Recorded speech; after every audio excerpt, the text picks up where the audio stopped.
Bueno, ahora vamos a pasar con nuestra siguiente plática del día de hoy. En esta ocasión tenemos al doctor Felipe de Oliveira Alves. Felipe de Oliveira Alves es astrofísico brasileño, graduado de la Universidad Federal de Minas Gerais y doctor por la Universidad de Barcelona. Ha trabajado en el Instituto de, perdón mi francés, Ciencias del Espacio, en el Argelander Institute für Astronomy de la Universidad de Bonn y actualmente está en el Max Planck Institute de Física Extraterrestre, ¿sí? En Garching, en Alemania. Y bueno, Felipe, te agradecemos también por tu participación en esta jornada y bueno, nos hablarás sobre la gestación cósmica, cómo nacen las estrellas. Por favor, podemos comenzar con tu plática. Muchísimas gracias. Muchas gracias a vosotros. Es un placer estar aquí, participar de este muy bonito proyecto. Lo siento por mi acento demasiado cargado de portugués, pero creo que me vais a entender. Comparto la pantalla, ¿vale?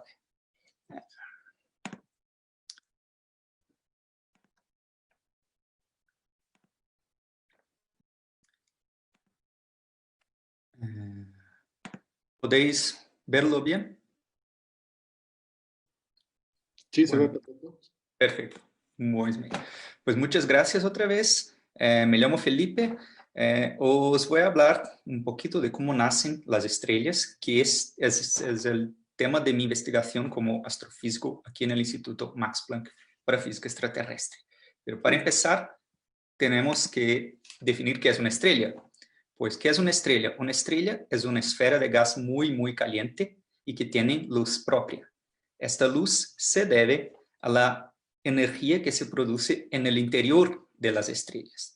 Esta energía es el resultado de lo que llamamos fusión nuclear, que es cuando los átomos de hidrógeno que están allí en la parte más central de la estrella se unen para formar un átomo de helio y de ahí liberando una cantidad enorme de energía que se propaga vía radiación electromagnética. ¿Y cuál es la estrella que conocemos mejor, que está más cercana a nosotros? Pues nuestro Sol, que nuestro Sol, que es lo que vemos aquí. Estos colores no son colores reales, ¿okay? Son colores falsos, son distintos filtros con lo que estamos viendo el Sol. Como lo vemos en el filtro visible, o sea, las longitudes de onda óptica sería como aquí en la imagen de abajo a la derecha. Las otras nos están enseñando otras propiedades del Sol, tal como lo vemos, por ejemplo, en emisión rayos X o en emisión ultravioleta, que nos enseñan distintas propiedades del Sol, como por ejemplo estas regiones de actividad donde hay bastante erupción solar. El Sol es una estrella considerada de poca masa en comparación a otras estrellas que existen en nuestra galaxia. Es una estrella que tiene poca masa y que está en la mitad de su evolución. ¿Qué quiere decir eso? Que las estrellas evolucionan. Las estrellas crecen. Aquí un ejemplo de una estrella como el Sol que aumenta su tamaño y se convierte en lo que llamamos una gigante roja, que es el destino de las estrellas de poca masa. Algunas estrellas se casan. ¿Y eso qué quiere decir? Son estrellas que orbitan a otra estrella. O sea, ellas tienen un centro de masa, el sistema este binario tiene un centro de masa y las dos estrellitas están ahí bailando alrededor una de la otra, o sea, alrededor de este centro de masa. Y hay también estrellas que viven en comunidad, o sea, ellas viven en estos cúmulos estelares, que es como son conocidas estas estructuras que pueden tener millones de objetos, de estrellas. Y hay cúmulos más cerrados, como el de aquí, y hay también cúmulos más abiertos, que es como que vemos aquí. Estos son las Pleiades, que son visibles a simple vista en el cielo. Y estas estrellas, así como las estrellas binarias, están conectadas por la gravedad. O sea, ellas se ligan una a la otra por tener masa y por lo tanto por gravedad. Y también, como todo que evoluciona, las estrellas mueren. El Sol, o sea, las estrellas que no tienen mucha masa, ¿qué van a hacer? A lo largo de su evolución van a crecer bastante, convertirse en una gigante roja, que les acabo de decir, y van a perder sus capas más externas. O sea, todo el material que fue sintetizado en su interior será tirado hacia el medio interestelar a su alrededor. Esto lo que veis ahora no es una ilustración, no es una simulación, son datos reales. Lo que veis es una estrella muy, muy vieja que está perdiendo sus capas externas en formato de espiral. O sea, la materia sale en esos formatos espirales. Y esto se va a convertir en lo que llamamos eventualmente una nebulosa planetaria, que es un nombre que nos engaña porque no tiene nada que ver con planetas, pero simplemente que es el material residual que fue expulsado de las capas más externas de una gigante roja. Y las estrellas más masivas tienen un otro fin, que es lo que vemos en este video. Ellas explotan. Las estrellas que tienen mucha masa, o sea, muchas veces muchos millares de veces más masa que el Sol, van a sufrir una explosión muy grande, que es lo que conocemos como supernova. Y tiene este nombre porque donde antes, cuando miramos al cielo, no veíamos ninguna estrella, de repente hay un brillo muy, muy grande. Y como si fuera una nueva estrella, pero es todo lo contrario. Lo que vemos es una estrella que se está muriendo. Esta explosión eyecta todo el material que fue producido en el core, en el núcleo de la estrella, y los tira al medio interestelar. Y donde antes había una estrella en el centro, puede quedarse una estrella de neutrones o, dependiendo de la masa de la estrella inicial, se queda un agujero negro. De ahí viene la expresión de que somos hijos, somos producto de las estrellas, somos polvo de estrellas, porque el material, todo lo que conocemos, la química, los elementos químicos de la Tierra fueron sintetizados antes en un núcleo de una estrella que en algún momento explotó y lo tiró en el medio interestelar. Y el medio interestelar formó nuevas estrellas con estos materiales. Bueno, aquí está un resumen del ciclo de vida de las estrellas. Lo que vemos a la banda izquierda es como una estrella como el Sol evoluciona. Bueno, como os digo, evoluciona, crece, se convierte en una gigante roja y luego una nebulosa planetaria. Las estrellas más masivas están a la banda de la derecha, tienen un fin más violento, o sea, también crecen, se convierten en lo que llamamos supergigante roja y explotan en la explosión supernova y lo que queda es una estrella de neutrones, que es un objeto muy denso, un agujero negro. Pero a mí me importa solamente eso de aquí. Solamente me importa cómo nace la estrella. Y de hecho, solamente este rango de aquí, que es la estrella, estrellas como el Sol. Una vez la estrella ya está formada, ya existe con su sistema planetario a su alrededor, yo ya no trabajo con él, ya no me interesa. Me interesa cómo se forma. ¿Y por qué? Porque yo quiero entender cómo el sistema solar ha formado. Pero como el sistema solar ya está formado, yo tengo que observar estrellas que yo creo son precursores de lo que sería una estrella como el Sol. Y por eso me foco en esta fase inicial. Si expandimos esta parte central en un otro esquema, está un resumen de los pasos de este proceso hasta que una estrella sea formada. Todo empieza con una nube difusa que se contrae debido a su propia gravedad, formando lo que llamamos una nube densa. Esta nube, por argumentos de dinámica, forma lo que llamamos un disco de acreción alrededor de una protoestrella que ahora ya está visible. Aquí todavía no estaba visible porque está bastante embebido. Una pregunta, no sé si estáis viendo el mouse, el cursor de mi mouse. Sí, sí, se ve. Perfecto, gracias. Y aquí ya se ve la protoestrella. En este momento es cuando la protoestrella, bueno, ya os explicaré. Y este disco circunestelar evolucionará y formará un sistema planetario alrededor de la estrella. Y de aquí ya está formada la estrella.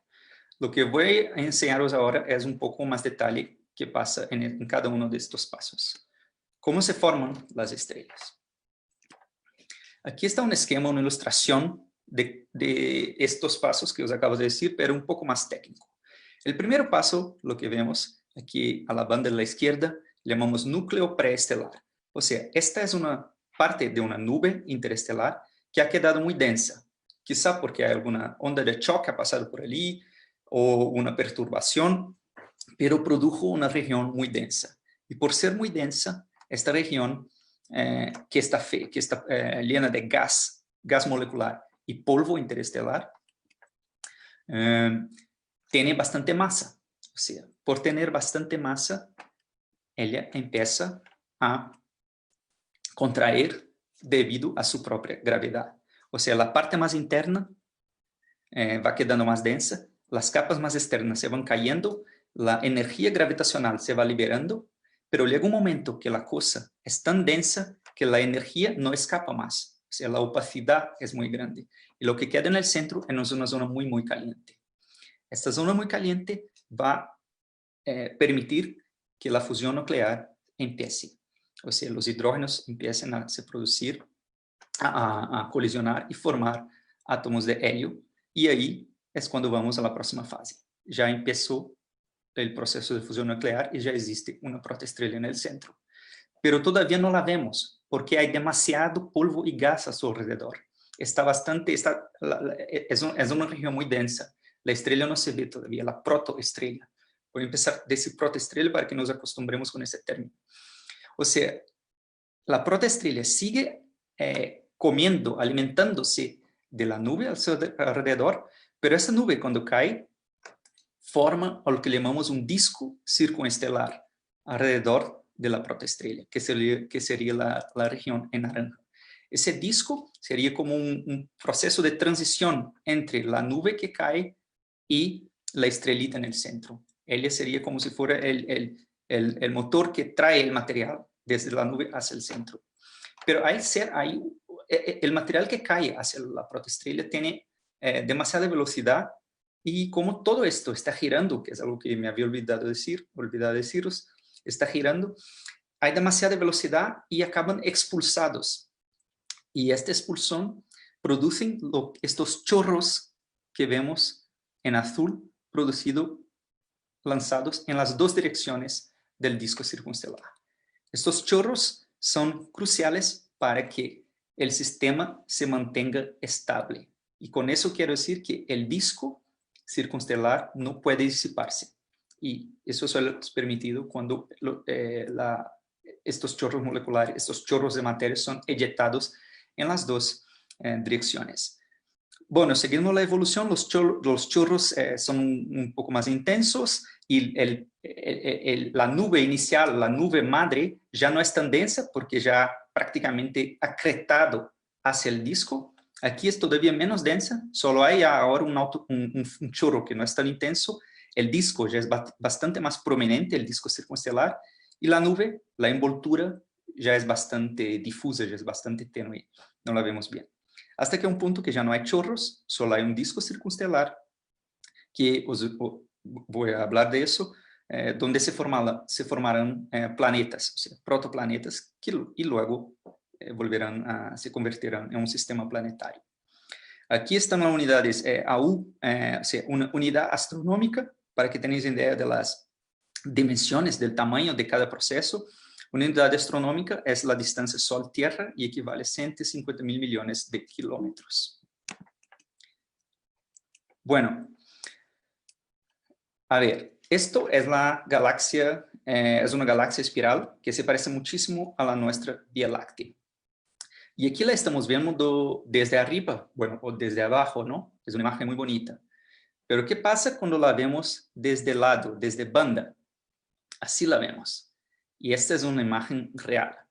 Es una imagen tomada en el filtro óptico de un telescopio que ha mapeado toda la nuestra galaxia. Pero la estamos viendo desde banda. Opa, perdón. Ay. Ya. La estamos viendo desde el lado, ¿no? Por eso parece algo así como delgado, ¿no? Porque lo que estamos viendo es el plano de la galaxia. Aquí la región más central, que tiene más brillo, y aquí donde estarían los brazos espirales. Y como veis aquí claramente hay unas regiones oscuras, ¿no? Es raro, como si fueran huecos. Vamos a ver uno de estos huecos más de cerca. Estos huecos son lo que llamamos nubes oscuras. Y antes no se sabían que eran nubes oscuras, simplemente veían que las estrellas de la galaxia en algunas regiones no las podíamos ver. O sea, era como si fueran huecos. Lo que pasa es que cuando tomamos un telescopio que observa la luz de las estrellas de la galaxia, esta luz de las estrellas, bueno, es una onda electromagnética. Si observamos en la longitud de onda visible, la longitud de onda es la definición entre la unidad que se repite en una onda, ¿no? Es decir, la distancia, por ejemplo, entre los dos picos de la onda. La longitud de onda de la luz visible es muy, muy pequeña. Y esto quiere decir que una parte en 1.000 millones, 1.000 millones de veces más pequeña que un metro. Cuando observamos la luz de las estrellas en esta longitud de onda, y otra cosa, la nube que está entre nosotros y las estrellas de fondo está compuesta de polvo interestelar. Y este polvo también es muy, muy chiquito. Es tan chiquito que su tamaño es comparable a la longitud de onda de la luz visible. ¿Y eso qué causa? Que la luz de las estrellas de fondo queden absorbidas por la nube. O sea, las estrellas que no están en proyección detrás de la nube, su luz pasa, claro, pero las que están aquí o son absorbidas por el polvo interestelar o son dispersadas en otras direcciones que no la del telescopio. O sea, y la prueba de que esto es así es que cuando observamos la misma nube con un otro filtro, por ejemplo, infrarrojo, que tiene una longitud de onda más grande que el polvo interestelar, la luz de las estrellas de fondo pasan y no son tan absorbidas. O sea, pasan, es como si la nube fuera transparente a ellas. Hay un poco de absorción y dispersión, pero no tanto como cuando observamos las estrellas con la longitud en el filtro visible o óptico. Pues volvemos a nuestra nube oscura. Esta nube se llama Barnard 68, que es un nombre de catálogo. Y aquí a la izquierda lo que vemos es la imagen en el óptico, pero cuando la vemos en el infrarrojo, que es lo que acabo de decir, podemos ver las estrellas que están detrás de ella, que antes no veíamos. ¿Eso qué quiere decir? Para que la luz de la estrella invisible sea absorbida, quiere decir que esto es un objeto que tiene mucho gas y mucho polvo y es muy, muy denso. O sea, tan denso que es opaco a la luz de las estrellas de fondo y que hace falta ir al infrarrojo para poder estudiar las estrellas de fondo. Ahora vamos, os enseño una otra nube, un poco más evolucionada. Creo que todos reconocemos esta constelación, la constelación de Orión, que es el guerrero. Vemos bien aquí las tres Marías, ¿no? El arco, la cabeza del guerrero, y vemos esa estructura que es la espada del guerrero.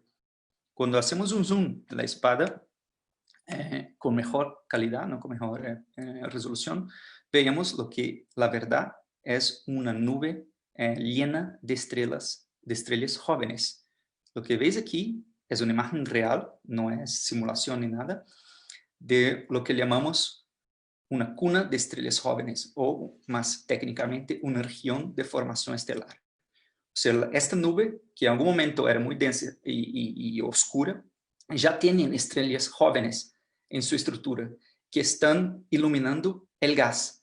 Y lo que vemos aquí es luz, este brillo que vemos es luz reflejada de las protoestrellas en el gas y en la estructura de la región de formación estelar. Bueno, en el primer paso que os dije, ¿no? La materia se colapsa, ¿no? Hacia la parte más densa y empieza a formar objetos estelares jóvenes, o sea, que son el primer estágio en la formación de una protoestrella. Lo que vemos aquí son como la nebulosa de Orión, que es lo que acabamos de ver en la imagen anterior, pero esta es una otra región de formación estelar, vista con otro telescopio. Lo que vemos es que hay bastante subestructura, y cuando vamos haciendo zooms seguidos, ¿no? En cada una de esas subestructuras, vemos que hay puntitos muy compactos, que es donde las protoestrellas se están formando. Dentro de estos puntos, estos son envolturas dentro de las que están los objetos estelares jóvenes. Aquí vemos también una otra región de Orión, un filamento observado, bueno, que es una región muy conocida de formación estelar y que cuando cambiamos la longitud de onda podemos de hecho ver las estrellitas que se están formando a lo largo de su estructura. Y los chorros de materia que mencioné también son vistos. Cuando más resolución tenemos, podemos empezar a ver estos chorros que resultan de la conservación, ¿no? de la conservación de momento angular del material que está rotando y cayendo hacia el disco, como os comenté antes. Esto de aquí es una ilustración, claro, es simplemente una ilustración, pero aquí son datos reales. Esto es lo que llamamos los pilares es una región de formación estelar llamada los pilares de creación, y en datos de más baja resolución ya podemos ver aquí los chorros siendo lanzados en las dos direcciones. Esto quiere decir que aquí, en esta puntita, habrá un objeto estelar joven formándose. O sea, aquí podemos ver otro chorro. O sea, los chorros son signaturas de que allí en el centro hay objetos estelares jóvenes formándose. Aquí otros ejemplos de chorros de materia siendo lanzados. Aquí un chorro muy bonito observado en longitudes de onda cortas. Es un chorro lanzado en las dos direcciones, lo llamamos chorro bipolar, en que las dos componentes la vemos claramente, ¿no? Son bastante simétricas. Aquí un otro ejemplo de un chorro visto tanto en líneas atómicas como también en líneas en gas molecular. Es decir, distintas longitudes de onda enseñando el mismo proceso. Chorros bipolares de formación estelar. Y aquí más un chorro, donde pueden ver un chorro muy colimado, ¿no? Y esta región que llamamos un bowl shock, que es cuando el chorro colide, o sea, se choca con el medio interestelar a su alrededor y produce estas regiones de bastante brillo, ¿no? Que tiene esta concavidad debido a este shock. La otra componente, solo podemos ver el bowl shock, pero el chorro en sí no lo vemos porque está detrás de una nube interestelar. Y ahora los discos circunestelares, ¿qué son? Los discos circunestelares ya estamos hablando de un estadio más evolucionado respecto a lo que acabamos de ver. O sea, ya no hay chorros tan intensos, ya no hay envoltura, o sea, ya la envoltura ya ha colapsado totalmente hacia el disco. Y el disco, la envoltura al colapsarse hacia el disco, el material del disco es reprocesado y es entregue y alimenta a la estrella que está en el centro. Otra vez, esto quiero es una ilustración, no es un dato real. El dato real está aquí. Podemos ver estas envolturas chiquitas, ¿no? Alrededor de objetos estelares jóvenes. Cuando hacemos un zoom, vemos que hay claramente un disco circunestelar alrededor de una protoestrella. Y la peculiaridad que vemos es que estos discos tienen propiedades bastante curiosas, ¿no? Por ejemplo, lo que vemos aquí, por ejemplo, es la distribución de polvo en estos discos. Y aquí vemos que hay anillos, ¿no? Algunos de ellos hay anillos de polvo o estructuras espirales, por ejemplo. Y también hay cavidades, o sea, zonas que no hay polvo entre anillos. Y eso es curioso porque esto es una indicación de que algo se está pasando en el disco. Además de alimentar a la estrella en el centro, en el disco también sufre algún tipo de evolución. Aquí otros ejemplos de discos, también todo eso que ves aquí son datos reales, ¿okay? No son ilustraciones ni nada.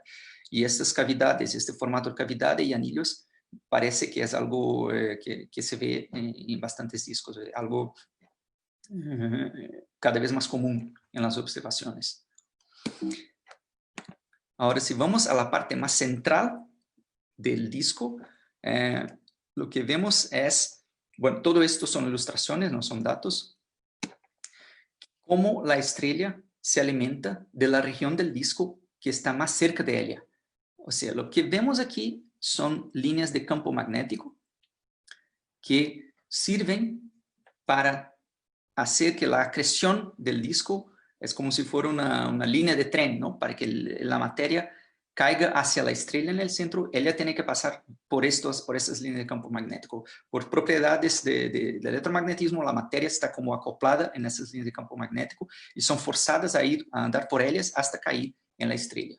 Estas son ilustraciones porque no podemos observar todavía esta región, porque es muy chiquita. Los telescopios no alcanzan a resolver la región más central del disco.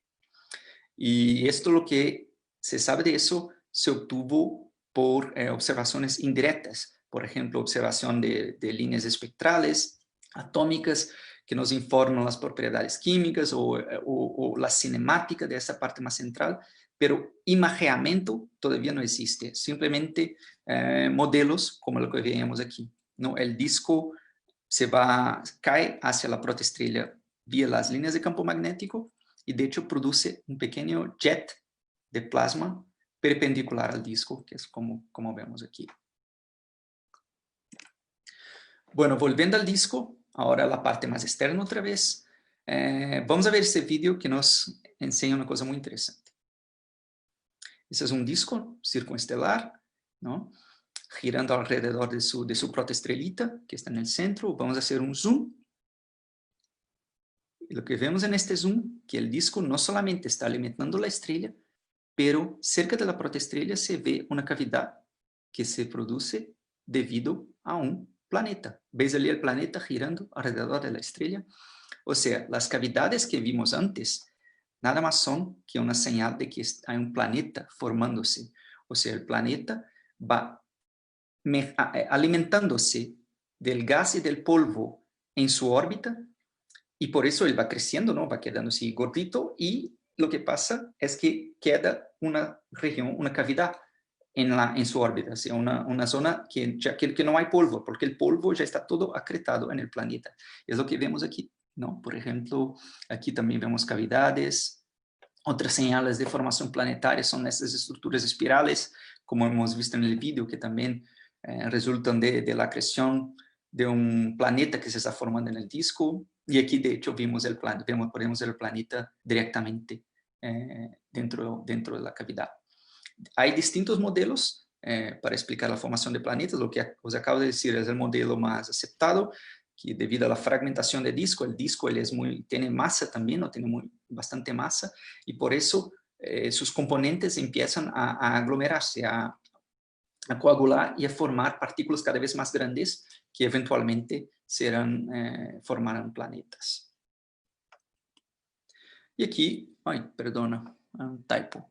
Aquí son ejemplos de exoplanetas, o sea, son planetas que giran alrededor de estrellas que no son el Sol, o sea, planetas en otros sistemas estelares.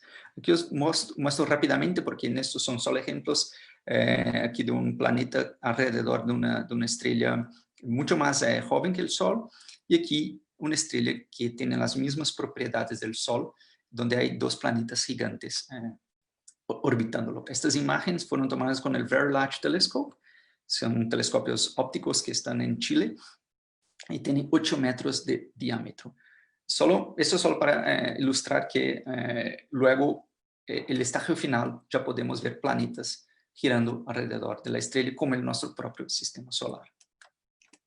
Os dejo un vídeo que resume todo lo que hemos hablado ahora, antes de pasar a la próxima parte de la charla. Este es un zoom hacia el plano de la galaxia. Ahora nos acercamos a una región de formación estelar, donde ya podéis ver las estrellas jóvenes de distintos colores, y nos centraremos en una de estas estrellitas, una de estas protoestrellas. Ahí vemos la envoltura, ¿no? el capullo, por así decir, alrededor de la protoestrella. Nos adentramos en la envoltura y obviamente lo que vemos es el disco, ¿no? El disco circunestelar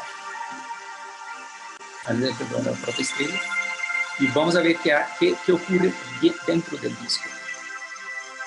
Están ahí los granos de polvo, ¿no? Polvo interestelar, que van quedando cada vez más grandes por colisión. O sea, ellos no van muy rápidamente, así que las colisiones no los destruyen, al contrario, hace con que otros granos más pequeños se unan a ellos, y así van creciendo en masa y aumentando su potencial gravitacional. que sería el primer paso de la formación de planetas. Muy bien. ¿Cómo observamos estrellas que se están formando? Con telescopios, ¿no? Aquí vemos el bonito William Herschel Telescope, que es un telescopio de 4 metros en las Islas Canarias, una bella vista, y eso es lo que necesitamos para observar estrellas en formación. No, no lo es. No necesitamos telescopios. Necesitamos radiotelescopios. Y ya os explicaré por qué. Las ondas de radio, aquí, bueno, vemos el espectro electromagnético. Aquí este rango chiquito es la luz visible, a la que nuestros ojos son sensibles. Pero los radiotelescopios no observan la luz visible, pero sí la luz, las ondas de radio, que son ondas mucho más grandes, mucho más largas, las longitudes de ondas largas y de baja frecuencia. ¿Y eso por qué? Porque no queremos observar estrellas, queremos observar el gas y el polvo alrededor de las estrellas, que de hecho las están alimentando para hacerlas crecer. Esta emisión es una emisión térmica y viene de objetos que están a muy bajas temperaturas, porque no es la estrella, es el gas. Y como dije, traza el gas y el polvo en nubes y las envolturas donde las estrellas se forman. El material y otro tipo de ciencia que se puede hacer con ondas de radio es que observar el material remanente de estrellas que están muriendo, ¿no? Que están soltando sus restos en el medio interestelar, y también galaxias lejanas. Los radiotelescopios son enormes porque necesitan serlo para poder observar ondas tan largas como las ondas de radio. Aquí, como ejemplo, vemos una persona al lado de este telescopio. Este telescopio es el telescopio de 30 metros de diámetro que está ubicado en España, en el Pico Veleta, cerca de Granada, y es uno de los instrumentos más importantes hoy en radioastronomía en los estudios de formación de estrellas.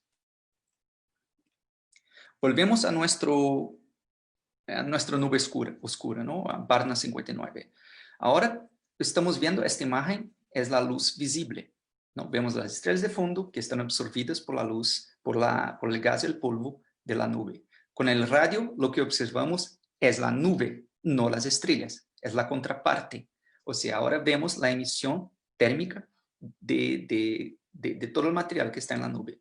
Esto que vemos aquí son lo que llamamos contornos de intensidad, como si fueran curvas de nivel en una montaña, ¿no? Mostrando, por ejemplo, que aquí hay emisión de radio más intensa y aquí hay un filamento, como ya habíamos previsto antes por los datos de óptico. Y es solo eso, es que con radio vemos la contraparte, ¿no? La emisión de la nube en sí, no de las estrellas. Aquí un esquema, vemos una nube emitiendo radiación radio en todas las direcciones. Con un radiotelescopio podemos observar la distribución de brillo de esta nube y estudiar toda su estructura, ¿no? Una nube interestelar es algo muy extendido, muy grande. Con radiotelescopios observamos todo eso, la emisión de esta nube. Pero yo quería mencionaros que una técnica que también muy interesante son los interferómetros, que nada más son que cuando dos o más radiotelescopios o antenas, ¿no? También podemos decir antenas, están trabajando conjuntamente. Es decir, en lugar de procesar los datos de una antena, los datos de las dos antenas o más son procesados conjuntamente. Y esto, el efecto que tiene es que puedes observar las nubes con más resolución. O sea, con un interferómetro, en lugar de estudiar la nube en toda su extensión, queremos observar los detalles de la nube. O sea, las estrellitas que se están formando. O sea, con un interferómetro vemos la zona más oscura de aquí. O sea, no nos interesa la emisión extendida, nos interesa la emisión más compacta, porque ahí tenemos más resolución. La idea de un interferómetro es simular una antena enorme. Aquí un ejemplo de un interferómetro que se llama Very Large Array, que está ubicado en el Nuevo México. Es un arreglo de antenas distribuidas en formato de Y, que es el mismo interferómetro. Y como os dije, la idea es que el interferómetro sea equivalente a una antena de plato único, ¿no? Tan grande como las antenas más distantes del interferómetro. Pero sabemos que la ingeniería no nos permite construir algo tan grande, ¿no? Es simplemente imposible con la actual tecnología. pero los interferómetros un poco que suplen esta necesidad, ¿no? Que podemos observar con una resolución similar a una antena que si hubiera una antena de este tamaño. Y aquí estas antenas están distantes cerca de kilómetros de distancia, es algo inmenso. Bueno, hablando un poco de mi trabajo ahora, este es mi objeto favorito. Lo siento que a veces los astrónomos solemos decir objeto en lugar de estrella, en lugar de nube. Cuando hablamos de manera general decimos objeto. Mi objeto favorito es lo que llamamos la nebulosa de la Pipa. Y se llama así, esta es una imagen en óptico, como podéis ver. Aquí es una nube oscura, ¿no?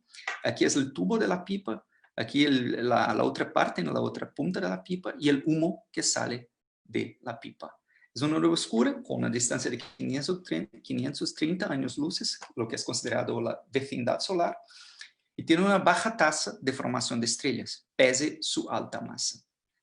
Yo la observé con un interferómetro llamado ALMA, que es el Atacama Large Millimeter Submillimeter Array, que es un interferómetro con frecuencias un poco más altas que la del VLA, que está aquí, dicho que corresponde a una longitud de onda de 1 milímetro, y con la resolución de 30 unidades astronómicas. Resolución es simplemente la unidad más pequeña que yo puedo resolver con datos, con observaciones de ALMA. Nada que sea más pequeño que 30 unidades astronómicas, yo no los puedo ver. Lo mínimo que puedo ver es 30 unidades astronómicas, lo que es brutal, ¿eh? Para radioastronomía. Pues yo con ALMA observé esta región de la nebulosa de la Pipa, que se llama Barnard 59. ¿Y por qué observé esta región? Porque esta es la única región que tiene estrellas en formación. Todo el resto de la pipa no hay estrellas. Es una nube muy quiescente, muy masiva, pero con pocas estrellas. Pero esta región tiene mucha estrella. Aquí podéis ver, estos puntitos rojos son estrellas que se están formando dentro de Barnard 59. Otra vez, esta es una imagen en óptico y esta es una imagen en radio de la misma nube. Ahora lo que vemos es la emisión térmica de la nube. Estos colores son falsos, ¿vale? Todo lo que vais a ver ahora no son colores reales. ¿Por qué? Porque estamos observando en radio, no en el visible. O sea, simplemente precisamos poner colores para distinguir las distintas estructuras de la nube. Pero aquí vemos la distribución de brillo, ¿no? Vemos un punto aquí, otro punto aquí un punto que está cortado y este punto muy brillante de aquí. Esto es el objeto que es la protoestrella que me interesa de momento. Con ALMA la vemos así. Es bonito, ¿no? Esa es la distribución de polvo de esta protoestrella. O sea, la imagen de antes no era con ALMA, era con una antena única. Con esta es tal como lo vemos con un interferómetro, o sea, es el detalle. Lo que vemos es una envoltura de polvo con unas estructuras espirales que quieren decir que hay material que viene de la envoltura hacia la parte más central. ¿Y qué es eso que vemos aquí? Ya sabemos, es un disco circunestelar. Y sabemos que aquí dentro hay una protoestrella que se está naciendo, como si fuera... ok, bueno, una protoestrella se está naciendo. Aquí lo que vemos es la misma imagen, solo distintos colores, pero la misma imagen. Vemos la estructura espiral, el disco dentro y chorros de materia que están lanzados en las dos direcciones. Y estos chorros, aquí es simplemente un esquema para que podáis entender qué ves, son chorros de materia que están cayendo. Estos son líneas de campo magnético que están distorsionadas por el material que está cayendo en esta dirección hacia el disco, y parte de ese material es lanzado en direcciones opuestas, formando los chorros, como ya os comenté antes. Pero lo más impresionante de este resultado es que es un objeto que es muy rico, ¿no? Hemos visto bastante subestructura, por eso hemos pedido más tiempo de telescopio con ALMA, ahora con una resolución aún mejor, de 7 unidades astronómicas. O sea, no más 30, pero lo más pequeño que podemos ver es 7 unidades astronómicas, lo que quiere decir que queremos entender qué hay dentro del disco circunestelar de esa estrella. Y con esa resolución hemos visto algo impresionante. Otra vez, aquí es la imagen observada de Barnard 59, observada con un radiotelescopio de una antena solamente. Aquí son los datos de ALMA observados a una resolución de 30 unidades astronómicas. Y aquí son los datos de Alma observados con resolución de 7 unidades astronómicas. O sea, el disco circunestelar no tiene una estrellita, pero dos. Estos puntitos que vemos aquí son discos circunestelares chiquitos. O sea, son como, más o menos como la órbita de la distancia Sol-Marte, más o menos. Y más impresionante aún, vimos estos filamentos de acreción que están alimentando estos dos disquitos. O sea, lo que estamos observando es un sistema binario en formación. No una estrella, pero un sistema de 2 estrellas en formación. Y la imagen, bueno, es lo que os dije antes, nos muestra una red de filamentos que está alimentando esas 2 estrellas. O sea, no solamente vemos acreción de materia de la envoltura hacia el disco, pero también del disco hacia las 2 protoestrellitas. Aquí, bueno, los 2 disquitos, ¿no? Las protoestrellas no las vemos por el motivo que os dije antes, porque está muy embebida aquí dentro y porque no estamos observando en el óptico. Pero lo que vemos son discos circunstelares chiquitos alrededor de cada una de ellas. ¿Bien? Y estos discos tienen bastante polvo, que es suficiente para formar planetas rocosos, planetas como la Tierra, que dentro de unos millares de años vamos a saber si van a formar planetas como la Tierra. Bueno, volviendo a, aquí está el objeto, aquí está el sistema binario, pero con otros colores simplemente, porque al final este objeto quedó conocido como el pretzel cósmico por este formato, ¿no? Que se parece al pretzel, este bizcocho alemán, ¿no? Y aquí vemos los dos discos donde hay estrellitas dentro formándose. Y otra cosa que hemos observado en el pretzel cósmico, que es muy interesante, es materia que se está cayendo hacia la estrellita, la componente de abajo. Bueno, yo os digo, tenéis que creerme que la estrella de abajo tiene menor masa que la de aquí. Tiene más brillo, pero tiene menor masa. Eso no es contradictorio, es muy normal en la radioastronomía. Hemos medido su masa y no es tan grande. Pero eso comprueba previsiones teóricas. Estos puntitos rojos y azules simplemente están diciendo la dirección con la que el material se está cayendo. Eso quiere decir que esta está acretando más materia de estos filamentos que la estrella de arriba.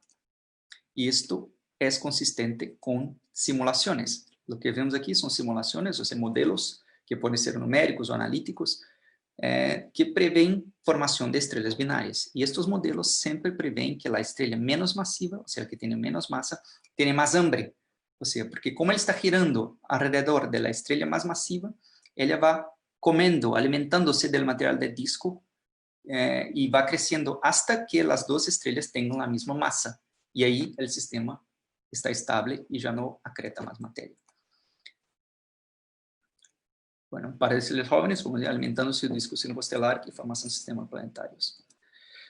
Esto es simplemente una simulación, la misma que os enseñé antes, pero mostrando la evolución con el tiempo. No os asustáis, lo que vemos aquí es simplemente como si vemos desde arriba los 2 discos formándose. Aquí vemos los filamentos, ¿no? Como si fuera el pretzel. Vuelvo a poner. Y aquí lo que estamos viendo es lo mismo, pero visto de banda, ¿no? Y lo importante de esta visión de banda es que vemos los chorros de materia. ¿Ves? Aquí los chorros impulsionados en las 2 direcciones, no impulsados en las 2 direcciones. Y estos chorros también lo hemos visto en nuestra fuente. O sea, este objeto fue brutal porque comprobó predicciones teóricas de formación de sistemas binarios.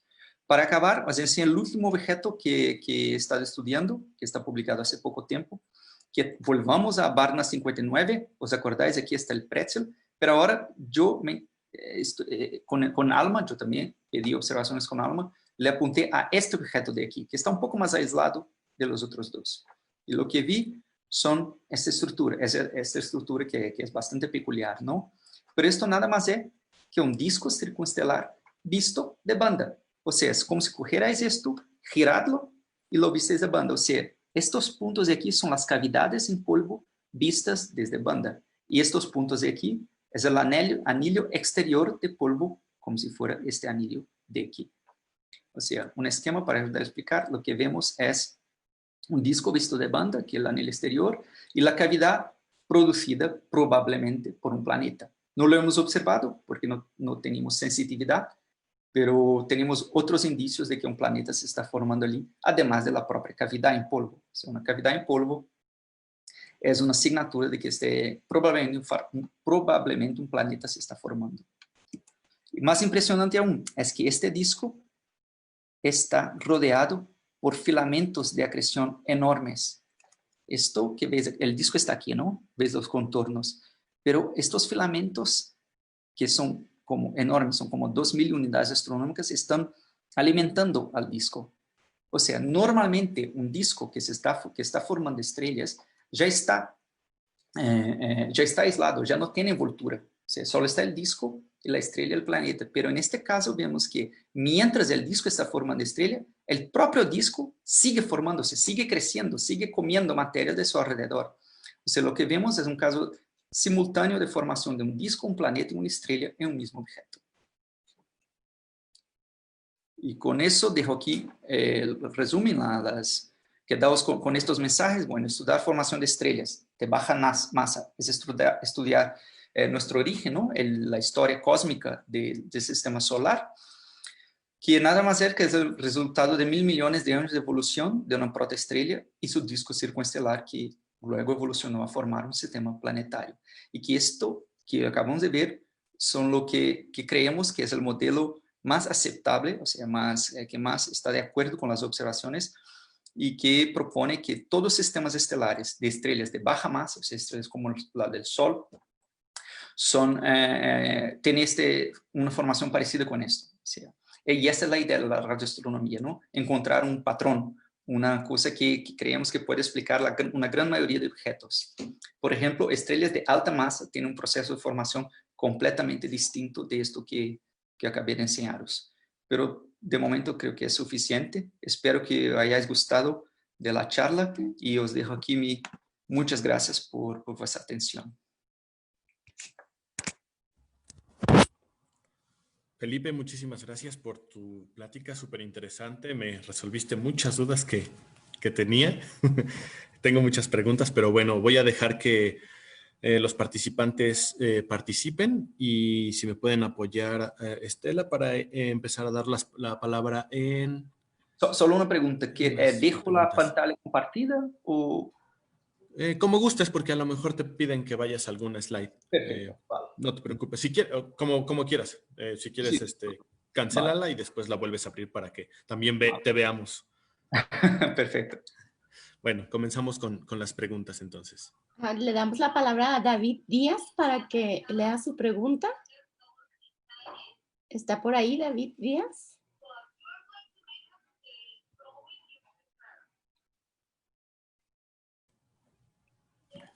Si no, pasamos con el que sigue. Sí, aquí estoy.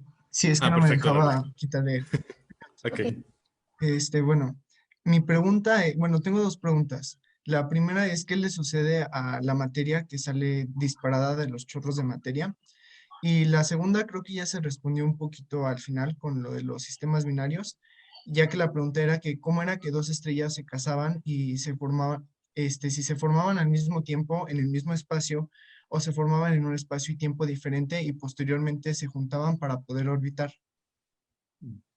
Muy bien, gracias David por tu pregunta, son muy buenas preguntas. De hecho, los chorros, lo que pasa es que ellos coliden con el material a su alrededor. Los chorros son más intensos en las estrellas, en las protoestrellas más jóvenes. O sea, como hay mucha materia que todavía se está cayendo de la envoltura hacia el disco, los chorros son muy intensos, pero hay mucha materia todavía, o sea, coliden. De hecho, lo que vemos en muchos otros datos que no enseñé aquí son lo que llamamos las cavidades, o sea, los chorros barren todo el material. Y lo que vemos son unos formatos como de V, porque justamente mostrando que había material que se fue barrido de aquí. Y o puede producir lo que les dije antes, se llama un bow shock, que es una onda de shock, porque cuando el material colide con el gas que está allí, que está allí cerca de la protoestrella, interaccionan y calienta demasiado y vemos esa estructura en formato de bow. O sea, es una interacción básicamente cinemática. Obviamente, esto puede causar cambios en la estructura química de la nube porque van a haber distintas temperaturas y eso puede producir distintas moléculas, pero eso es lo que ocurre. Y lo que dijiste de la formación estelar de binarias es interesante porque estos dos modelos que dijiste tú son propuestos para formación de binarias. O es un disco circunestelar que en la parte más central tenía mucha masa, se fragmentó en dos estrellitas y empezaron a rodear una a la otra, que es lo que creemos que vemos en el pretzel. O pueden que sean estrellas que se han formado de manera aislada, pero estaban muy cerca y en una posición, en una velocidad favorable, que empezaron a orbitar una a la otra y, de hecho, a aumentar su velocidad y formar un sistema binario. Y esto, de hecho, que creo que es uno de los objetivos de la radioastronomía hoy, es entender, distinguir estos dos procesos. Y que no es fácil, no es fácil. Incluso para Pretzel no está completamente claro. El Pretzel nos focamos más bien en la cinemática ya existente de los dos, ¿no? Cuál estrellita está comiendo más, pero sí que estos dos son las dos propuestas más aceptadas para formación de sistemas binarios. O formación dentro del mismo disco, o sea, las estrellas comparten el disco madre, por así decir, o se forman separadamente y luego se conectan por gravedad. Excelente, muchísimas gracias. Continuamos con las preguntas. Pasamos con la pregunta de Eduardo Hernández. Buenos días, gracias por la charla.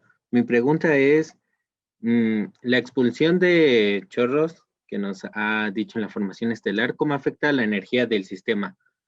¿Cambia el momento angular del sistema o también los discos de acreción a los lados hacen que se restablezca esa pérdida de energía? Y si esto afecta la energía, ¿cómo afecta el tiempo de formación estelar? Gracias. Pues los chorros son justamente la remoción del exceso de momento angular. Estas nubes son brutales. ¿Sí? Imagina una nube interestelar que se está girando y de repente cae.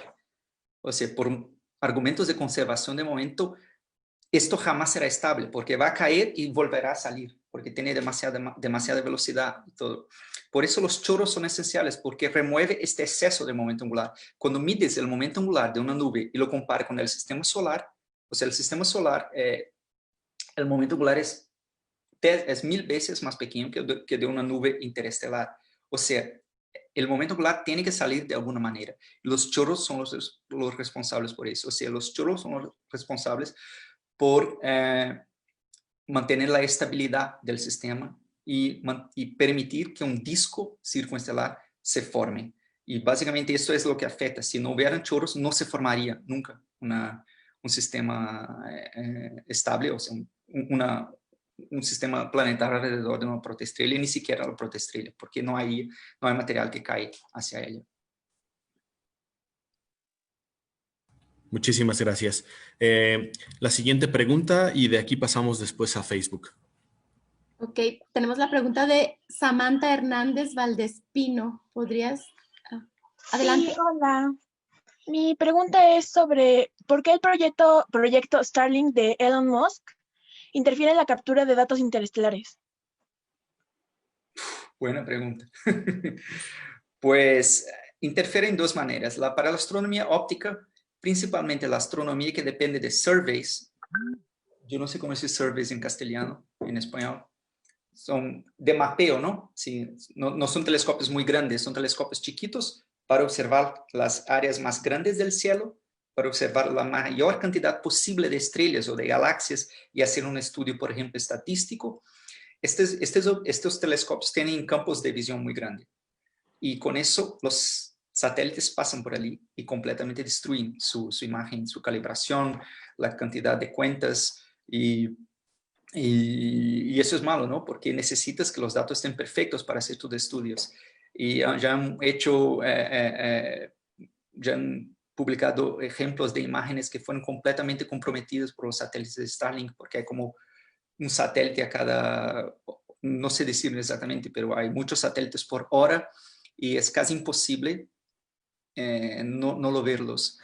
Y también la radioastronomía, porque cuando estos satélites emiten ondas de radio, ¿no? Y cuando ellos pasan por encima de un radiotelescopio, interfieren, y dependiendo de la frecuencia que se está observando con el radiotelescopio, también se interferirá. O sea, Y creo que el objetivo no científico hoy, pero más bien de político de la astronomía hoy, es intentar que las dos cosas sean posibles, ¿no? Que el Starlink esté allí, pero sin afectar las observaciones astronómicas. Gracias. A ti. Ahora, muchas gracias por las preguntas. Pasamos ahora a las preguntas de Facebook. Adib, si eres tan amable de leerlas, por favor. Sí, bueno, en Facebook nos pregunta Pedro Ballesteros, ¿existe una regla para nombrar a las estrellas descubiertas? Supongamos que descubro una estrella dentro de las miles y millones que hay. ¿Cómo puedo nombrarla y que sea reconocida? Interesante. A mí no me gusta para nada los nombres de las estrellas que se describen, porque normalmente, por ejemplo, el pretzel tiene este nombre raro, no sé si os habéis fijado, BHB 2007-11. Eso es porque en 2007 los primeros astrónomos que observaron Barnard 59, ¿no? La región de formación estelar en la pipa, observaron por primera vez estos objetos. Entonces, ellos crearon el catálogo de observación. Pero ¿qué hicieron? Pusieron las iniciales de cada uno de los autores del artículo científico de la publicación. O sea, uno se llamaba Brooke, otro se llamaba Harris, yo qué sé. Así que BHB 2007, el año de la observación, y luego BHB 2007, 1, 2, 3, 4, que son las estrellitas que están allí, ¿no? Y la 11 es la que yo observé. Yo no sé exactamente cómo, si yo observé una estrella por primera vez, si hay que seguir un protocolo o algo. Yo no sé contestarte exactamente tu pregunta, pero lo que se suele hacer en los artículos científicos es esto. El primero que observa pueden llamar, por ejemplo, el nombre del telescopio VLA1, VLA2, VLA3, o un código referente al nombre de los autores, y que al final siempre acaban estos, o las coordenadas, por ejemplo, el catálogo TUMAS, que es un catálogo enorme de estrellas observadas en infrarrojo, se llama TUMAS, y un montón de números. Estos números son la ascensión recta y declinación de cada una de las estrellas. La ascensión recta y declinación es como si fuera longitud y latitud de la Tierra. Sí, son números enormes. Creo que depende de lo que estás haciendo de tu ciencia. Bueno, la otra pregunta que nos llega a través de Facebook es de parte de Omarciano Mancilla y nos pregunta, ¿cómo afecta la atmósfera a la observación con radiotelescopios? Pues afecta mucho, afecta mucho. De hecho, principalmente en las longitudes de onda milimétricas, que es la que opera el interferómetro ALMA, la atmósfera absorbe mucho. O sea, cuando eligieron los receptores, los rangos de frecuencia que iban a construir ALMA, han habido de medir cómo la atmósfera absorbe las ondas de radio en función de las frecuencias, ¿no? Y han visto que había muchos pocos rangos que la absorción era poca. Y han puesto el rango de frecuencias justamente en esos rangos. Pero dependiendo, si no estás en nuestro rango, la absorción es brutal. Pero los radiotelescopios, claro, ya están, cuando están construidos, ya están conscientes de las franjas disponibles en la atmósfera para observar que no hay mucha absorción, pero aún así hay que hacer un tipo de calibración, mides por ejemplo, la densidad de columna, ¿no? ¿Cómo se llama eso? La opacidad de la atmósfera y tienes que corregir la turbulencia, ¿no? Cuando la atmósfera está con muchos vientos y distintas temperaturas y todo, sería más o menos lo equivalente a la cintilación que vemos de estrellas, ¿no? Pero sí hay que hacer correcciones porque afecta mucho.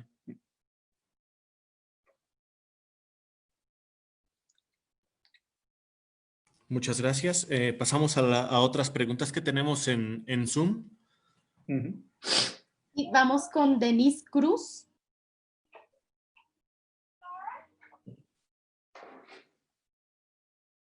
No sé si todavía está conectada por ahí.